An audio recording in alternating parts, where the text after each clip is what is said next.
नमस्कार मित्रांनो, आजच्या व्हिडिओमध्ये आपण 3 खूप इम्पॉर्टंट अशा अपडेट पाहणार आहोत. त्यातील पहिली अपडेट आहे ती महाराष्ट्र राज्य परीक्षा परिषदेने एक प्रसिद्ध निवेदन काढलेलं आहे आणि त्यामध्ये 21/6/2026 रोजी म्हणजेच 21 जूनला TETची एक्झाम कंडक्ट करण्यात येणार आहे असं प्रसिद्धीपत्रक ऑलरेडी काढलं. आता हे जे प्रसिद्धीपत्रक आहे यामध्ये एक्झाम कधी घेणार हे त्यांनी फिक्स सांगितलेलं आहे. एक्झामची डेट, प्रिंट, ऑनलाईन आवेदन सगळ्या गोष्टी डिटेल्समध्ये आहेत.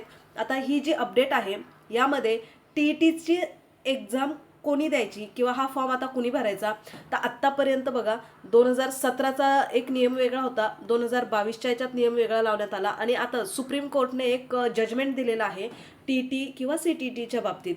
कास्टच्या विद्यार्थ्यांनी 55% असले तरी काहीच हरकत नाही, ते ओपनच्या जागेवरती सुद्धा पात्र असणार आहेत जरी त्यांना 60% मार्क्स नसतील तरीही. म्हणजेच थोडक्यात काय, जर तुम्ही कॅटेगरीमधून बिलॉंग करत असाल आणि तुम्हाला 55% मार्क्स TET किंवा CTETला आहेत तर तुम्हाला ॲप्लिकेशन करायची गरज नाही, ते तुमचे मार्क्स ओपनसाठी सुद्धा व्हॅलिड पकडले जाणार. म्हणजे जर तुम्हाला 55%पेक्षा कमी मार्क्स असतील किंवा कुठल्याही कास्टमध्ये तुम्ही नाही आहात परंतु 90% कमी होते याआधी, तर त्याच्यासाठी तुम्हाला हे ॲप्लिकेशन करावं लागेल. आणि जे नव्याने एक्झाम देणार आहेत त्या सर्वांसाठी त्यांनी आता हे TETचं ॲप्लिकेशन करायचं आहे. परंतु कास्टमध्ये आहे आणि 55% मार्क्स पडलेत आणि तुम्हाला 90 मार्क्स पाडण्यासाठी म्हणजेच 60% मार्क्स पाहिजेत म्हणून ॲप्लिकेशन करत असाल तर त्याची आवश्यकता नाही. या प्रसिद्ध निवेदनामध्ये एक्झाम 21 जून रोजी कंडक्ट करण्यात येणार आहे आणि त्याचे ॲप्लिकेशन 27 मार्च 2026 म्हणजेच आजपासून ॲप्लिकेशन फॉर्म सुरू झालेले आहेत. ते 16/4 म्हणजेच 16 एप्रिलपर्यंत ॲप्लिकेशन ऑनलाईन पद्धतीने फिल तुम्ही करू शकता. परंतु यामध्ये बघा 27 आजपासून 16 तारखेपर्यंत ॲप्लिकेशन करू शकता आणि त्यामध्ये जे ॲप्लिकेशन फी आहे ती मात्र तुम्ही त्याच्यानंतर 10 दिवस म्हणजेच 15 दिवस म्हणजेच ॲप्लिकेशनसाठी तुम्हाला 15 दिवस दिलेले आहेत आणि ह्या 15 दिवसामध्ये ऑनलाईन ॲप्लिकेशन आणि परीक्षा शुल्क भरायचं आहे. परंतु ॲप्लिकेशनच्या जेव्हा लास्टचे 2-3 दिवस असतात तेव्हा सर्व्हर बऱ्यापैकी डाऊन असतो, त्यामुळे फॉर्म भरण्याची तुम्ही घाई करू नका. म्हणजेच आज 27 तारीख आहे, 1-2 दिवस जाऊ द्या, फॉर्म कसा भरायचा हे व्यवस्थित समजून घ्या, नंतर ॲप्लिकेशन करा. कारण जेव्हा तुम्ही ॲप्लिकेशन फिल करणार तुम्हाला CTET सारखी या ठिकाणी एडिटची संधी मिळत नाही. तुम्ही एकदा फॉर्म भरला की तो भरला, तुम्हाला चुकलं तर नव्याने फॉर्म भरावा लागेल. त्यामुळे घाई करू नका, 1-2 दिवस वाट बघा, सगळं समजून घ्या, नंतर ॲप्लिकेशन करा. आणि 15 दिवस दिलेले आहेत म्हणजे 16 तारखेपर्यंत ॲप्लिकेशन द्यायचे आहेत. तर त्यावेळेस सुद्धा शेवटचे 2-3 दिवस सुद्धा वाट बघायची नाही, कारण तेव्हा सुद्धा सर्व्हर डाऊन असतो. म्हणजेच पहिले 2-3 दिवस, शेवटचे 2-3 दिवस तुम्ही सोडून द्या आणि मधले जे उरलेले दिवस आहेत त्यामध्ये समजून घ्या आणि ॲप्लिकेशन भरा. आता यामध्ये 21 जूनला तुमची कुठली दुसरी एक्झाम तर नाही ना हे सुद्धा पाहून घ्या. दुसरं तुम्ही कुठली एक्झाम देणार असाल तर त्यासाठी ही डेट आता फिक्स आहे. 21 तारखेला या ठिकाणी एक्झाम घेण्यात येणार. परंतु तरीसुद्धा खाली लिहिलेलं असतं काही अडचणीमुळे जर वेळापत्रकात बदल झाला तर तो वेबसाईटवरती तुम्हाला कळवण्यात येईल. आता यामध्ये जर हे पेपर 1 आणि पेपर 2 आहे, यामध्ये सुद्धा एक मिस्टेक होते की पेपर 1 हा सेपरेट जर भरला आणि पेपर 2 सेपरेट भरायचा नाही. दोन्हींसाठी सुद्धा बोथ पेपरचं ऑप्शन निवडूनच पेपर तुम्ही ॲप्लिकेशन करायचं आहे. जर तुम्ही पेपर 1 सेपरेट भरला आणि पेपर 2 हा जर तुम्ही सेपरेट ॲप्लिकेशन केलं तर पेमेंट तर तुमचं सेपरेट जाणार, पण जेव्हा तुमचा एक्झाम सेंटर येतं तेव्हा बोथ पेपर केलं तर तुमचा पेपर 1 ज्या ठिकाणी सेंटरवर आलाय त्याच ठिकाणच्या सेंटरवर फार तर ब्लॉक वगैरे चेंज असू शकतो, पण त्याच सेंटरवर तुमचा पेपर 2 येतो. आणि जर तुम्ही पेपर 1 वेगळा, पेपर 2 वेगळा, ॲप्लिकेशन वेगळं केलं, तुम्ही पेमेंट वेगळं केलं तर तुमचे ते एका सेंटरवरती येणार नाही. त्यामुळे ॲप्लिकेशन करताना जर तुम्हाला पेपर दोन्ही द्यायचे असेल तर तुम्ही बोथ हाच ऑप्शन निवडून तुम्ही ॲप्लिकेशन करू शकता. या प्रकारचं हे प्रसिद्ध निवेदन त्यांनी काढलेलं आहे आणि बाकीच्या डिटेल्स यामध्ये मेन्शन केलं की ॲप्लिकेशन करताना तुम्हाला काय काय काळजी घ्यायची. तुमचं युजर नेम असेल, पासवर्ड असेल, तुम्ही 10वी-12वीची व्यवस्थित माहिती, तुमचा फोटो, स्वाक्षरी, तुम्ही त्याच्यामध्ये सेल्फ डिक्लेरेशन देणार आणि आयडेंटिटी, ह्या 4 गोष्टी अपलोड कराव्या लागतात. एक म्हणजे तुमचा फोटो, सिग्नेचर, थंब असतं ते स्कॅन करावं लागतं आणि त्यानंतर तुम्ही सेल्फ डिक्लेरेशन हे ॲप्लिकेशन जिथे तुम्ही करणार ना त्याच ठिकाणी तुम्हाला काय सेल्फ डिक्लेरेशन लिहायचं आहे ते हँडरायटिंगमध्ये लिहायचं आहे आणि त्याच्यावरती तुम्हाला ते अपलोड करायचं आहे. त्या 4 गोष्टी अपलोड करण्यासाठी आहे. पहिला समजून घ्या, वेळ घ्या आणि नंतरच ॲप्लिकेशन करा. कारण काहीही झालं तरी महाराष्ट्र राज्य परीक्षा परिषद तुम्हाला एडिटचं ऑप्शन देणारच नाहीत, हे कन्फर्म असतं त्यांचं. त्याचप्रमाणे आता या ठिकाणी खाली लिहिलेलं आहे की 2018 आणि 19च्या जी फ्रॉड लिस्ट होती 2018 आणि 2019 गैरप्रकार व्यवहारामध्ये ज्या विद्यार्थ्यांची नावं होती ती लिस्ट सुद्धा महाराष्ट्र राज्य परीक्षा परिषदेच्या वेबसाईटवर प्रसिद्ध आहे. तर अशा विद्यार्थ्यांना सुद्धा ॲप्लिकेशन करता येणार नाही जे TETचं महाराष्ट्र राज्याचं आहे. ते सीटेटच्या मार्गाने शिक्षक भरतीमध्ये येऊ शकतात, परंतु TET त्यांना कायमस्वरूपी बॅन केलेलं आहे. ऑफिशियल वेबसाईट फक्त ऑनलाईन पद्धतीने अर्ज स्वीकारले जातील. त्या साईटची काही प्रॉब्लेम असेल तर तुम्हाला हेल्पलाईन नंबर दिलेला आहे. त्याचप्रमाणे जे ॲप्लिकेशन फिल करायचे आहे त्या ठिकाणी फक्त इंग्लिश ही एकच भाषा आहे, त्यामुळे इंग्लिश भाषेतच फॉर्म फिल करायचा आहे. परंतु जे तुम्ही सब्जेक्ट निवडणार ते कोणते निवडायचे हे तुमच्यावर आहे. फक्त ॲप्लिकेशन जे भरून घेण्याची प्रोसिजर आहे ती मात्र इंग्लिशमध्ये आहे.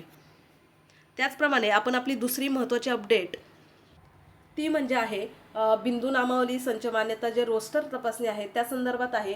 महाराष्ट्र शासनाने शालेय शिक्षण आणि क्रीडा विभागाने पवित्र पोर्टल मार्फत शिक्षक पदभरतीसाठी जी बिंदू नामावली आहे ती माहिती अद्ययावत करण्यासाठी सांगितलेली आहे. यामध्ये थोडीशी फास्ट गती आता सुरू झालेली आहे. जवळपास हे काम 90% संपलेलं आहे असं त्यांनी हे प्रसिद्ध निवेदन काढलं आणि त्यात सांगितलेलं आहे. आता हे जे लेटर आहे यातील पण आपण फक्त हायलाइटेड मुद्दे पाहूया की जी टेट झाली 2025-26च्या संच मान्यतेवर आधारित ही पदे भरण्यात येणार आहे. त्यासाठी 90% अधिक कार्यवाही ही पूर्ण झालेली आहे. त्यामध्ये जर काही त्रुटी असतील तर त्या प्राप्त करून त्यावरती योग्य ती कार्यवाही करण्यात यावी. आणि हायलाइटेड पॉइंट या ठिकाणी दिलेला आहे. बिंदू नामावलीबाबत तक्रारी प्राप्त असल्यास तक्रारींची शहानिशा करून पदभरतीसाठी पवित्र पोर्टलवर जाहिराती देण्याची कार्यवाही करण्यात यावी. तत्पूर्वी संच मान्यतेसंदर्भात 100% कार्यवाही पूर्ण करणे व बिंदू नामावली मागासवर्ग कक्षाकडून तपासून येणे याबाबत योग्य ती कार्यवाही तात्काळ करावी. तसेच संच मान्यतेची कार्यवाही पूर्ण झाल्यानंतर जो काही त्यांनी यादीचं प्रसिद्ध पत्रक काढलं होतं त्यातील 4 अन्वये कळवल्यानुसार सन 2025-26च्या संच मान्यतेनुसार अतिरिक्त शिक्षक समायोजनाची कार्यवाही करावी. म्हणजे हा जो संदर्भ दिलेला आहे तो समायोजनाच्या संदर्भातला होता आणि अतिरिक्त शिक्षक आहेत त्यांची त्या बिंदूवरती समायोजन करण्यासाठीचं प्रसिद्धीपत्रक ते होतं. ते ऑलरेडी आपण चॅनलवरती घेतलेलं आहे.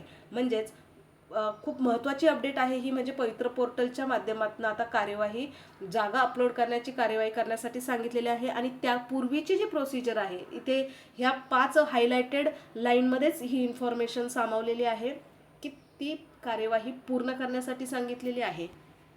कारण यामध्ये रिक्त पदांचा जो अहवाल असतो तो मागासवर्ग कक्षाकडून तपासून येत असतो आणि यामध्ये काही चुका असतील तर त्या सुद्धा दुरुस्त करण्यासाठी सांगितल्या जातात. त्याचप्रमाणे आपण तिसरी एक महत्त्वाची अपडेट पाहूया. तिसरी महत्त्वाची अपडेट म्हणजे शिक्षकेतर पदावरून शिक्षक पदावरील नियुक्तीबाबतची तरतूद रद्द करण्यात आलेली आहे. म्हणजेच आता तुम्ही शिक्षकेतर जर कर्मचारी असाल तर आता शिक्षक पदावरती जाण्यासाठी सुद्धा तुम्हाला टेटचा आधार घ्यावा लागणार.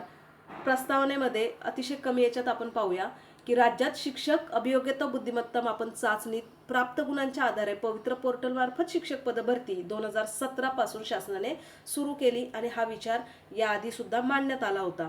मग आता या चाचणीच्या आधारे प्राप्त गुणांच्या आधारे उच्च गुणवत्ताधारक उमेदवारांची शिक्षक पदावर नियुक्ती होत आहे. असे असताना उक्त संदर्भीय शासक पूरक पत्रकांद्वारे शिक्षकेतर कर्मचारी यांची कोणत्याही स्पर्धेशिवाय केवळ शैक्षणिक व व्यावसायिक अर्हता आधारावर शिक्षक किंवा शिक्षण सेवक पदावरती नियुक्ती केली जाणे ही बाब विद्यार्थ्यांची अध्यापन प्रक्रिया व पर्यायाने शैक्षणिक गुणवत्ता बाधित करण्याची आहे. वास्तव सदरची तरतूद अधिक्रमित करण्याची बाब शासनाच्या विचाराधीन ऑलरेडी होती. त्यामुळे आता टेट शिवाय पर्याय नाही आणि टेटच्या माध्यमातूनच आता शिक्षकेतर कर्मचाऱ्यांची भरती जेव्हा शिक्षक या पदावरती केली जाते तर त्यांना टेटच्या माध्यमातूनच यावं लागेल. परंतु अजून एक मुद्दा या ठिकाणी मेन्शन केलेला आहे की शिक्षकेतर कर्मचाऱ्याने माध्यमिक शिक्षकांसाठी व कनिष्ठ महाविद्यालयीन शिक्षकांसाठी आवश्यक ती शैक्षणिक अर्हता प्राप्त केली आणि जर त्या संवर्गाचे पद माध्यमिक शाळेत, उच्च माध्यमिक शाळेत, कनिष्ठ महाविद्यालयात उपलब्ध असेल तर अशा प्रकरणी सदरहू शिक्षकेतर कर्मचाऱ्यास शिक्षण सेवक म्हणूनच नियुक्ती द्यावी लागेल व त्यांना शिक्षण सेवकांचेच मानधन आणि इतर अटी व शर्ती लागू होतील. मात्र अशा शिक्षकेतर कर्मचाऱ्यांची पूर्वीची सेवा ही सेवानिवृत्ती वेतनासाठी ग्राह्य धरण्यात येईल. याच्या आधी सुद्धा एक JR प्रसिद्ध करण्यात आला होता की जर तुम्ही शिक्षण सेवक म्हणून एखाद्या ठिकाणी काम ऑलरेडी जॉईन असाल आणि पुढच्या भरतीमध्ये जर तुमची नियुक्ती वरच्या पदावर झाली तर तुमचा शिक्षण सेवक कालावधी त्या ठिकाणी ग्राह्य धरण्यात येईल आणि त्याच्या पुढे काउंटिंग होईल. या ठिकाणी सुद्धा असंच आहे की तो काउंटिंग केला जाईल आणि पुढचा शिक्षण सेवक कालावधी त्याच्या पुढची सर्व्हिस जिथे स्टार्ट होणार तिथून ती कार्यरत पुढे घेतली जाणार आहे, म्हणजेच त्यात ॲड होणार. आणि दुसरा मुद्दा दिलेला आहे की शिक्षकेतर पदावरून शिक्षण सेवक पदावर नियुक्तीबाबत कोणत्याही शासन आदेशात, परिपत्रकात, संलेखात असलेल्या प्रत्यक्ष अथवा अप्रत्यक्ष तरतुदी देखील या मर्यादेत तात्काळ प्रभावाने अधिक्रमित करण्यात येत आहे. अधिक्रमित म्हणजे पूर्वी जे काही नियम लागू होते ते या परिपत्रकाने रद्द करण्यात येत आहेत. आणि पुन्हा हा शासन निर्णय ऑफिशियल वेबसाईटवरती प्रसिद्ध करण्यात आलेला आहे. अशा खूप महत्त्वाच्या 3 अपडेट होत्या ज्या की शिक्षकेतर कर्मचाऱ्यांशी संबंधित होत्या. लागू करण्यात आलेली TT ही कंपल्सरी सर्वांसाठी आहे. मग ती बढती असो किंवा स्थानिक स्वराज्य संस्था किंवा कुठलीही सरकारी नोकरी असली तरी TT किंवा CTT शिवाय ऑप्शन्स नाही आहेत. त्यामुळे ती तर कंपल्सरी आहे. त्याचप्रमाणे ऑलरेडी जी टेटची एक्झाम झालेली आहे त्याची पदभरती नेमकी कधीपर्यंत होणार आहे यासाठीचा एक अंदाज येण्यासाठी बिंदू नामावली, रोस्टर आणि मावककडून तपासून आणण्याची कार्यवाही पटापट पुढे करण्यात सांगितलेली आहे. इवन पवित्र पोर्टलवरती जाहिराती अपलोड करण्यासाठी सुद्धा सांगितलेले आहेत.